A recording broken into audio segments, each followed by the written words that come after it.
Hello, this is Pestis, and we use procedurally generated maps to form the backdrop for rat-based domination.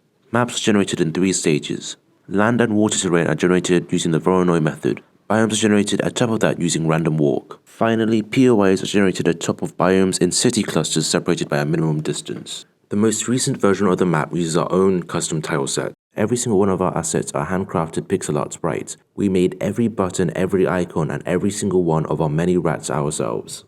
We've managed to create over 1,000 unique rat types by Frankensteining together different rat components. This is vital as it will help to differentiate between all the many hordes with their own different sets of mutations, helping us show you more rats with clarity. Rat mutations are one of the core mechanics of our game.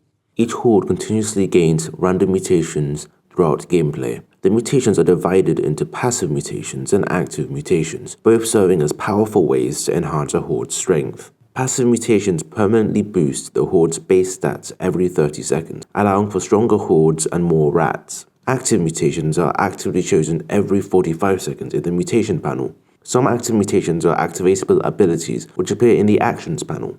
Mutations are passed down from parents to their children. The types of mutation a horde can gain depends on its genetic history. For example, if a horde has many disease mutations in its lineage, it's more likely to gain another disease mutation.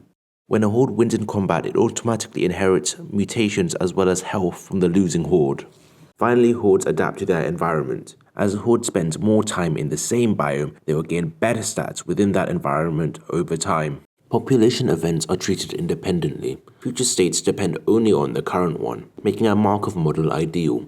A transition matrix tracks the chances of moving between population states and updates as new peaks are reached. Resource levels and environmental conditions influence these probabilities. More resources mean higher chances of growth, while scarcity increases the chance of decline. A sigmoid function keeps this balanced, avoiding extreme outcomes. Rat populations will grow based on birthright boosting evolutions as well, which leads to larger hordes and more rats.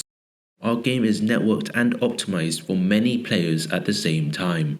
We implemented custom bit packing for frequently updated properties to reduce bandwidth usage. We dynamically reallocate and share bot computations between active players, reducing the load on any individual machine. We vastly decreased the size of the Markov model matrix by letting the matrix grow as new peaks are reached. Finally, we made many quality and efficiency improvements to the rat movement rendering.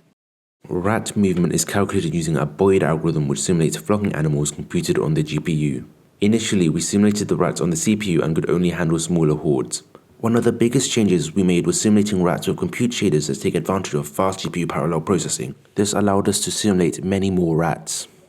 We allowed rats to slightly overlap one another, which led to a more naturalistic looking simulation, and further improved performance by organizing rat boids in a grid which allowed for faster neighbor lookup, and dynamically decreasing the rat simulation update frequency when hordes are larger to maintain stability. This leads us to show you an even greater number of rats. We can in fact simulate over 500,000 rats while maintaining 60 FPS.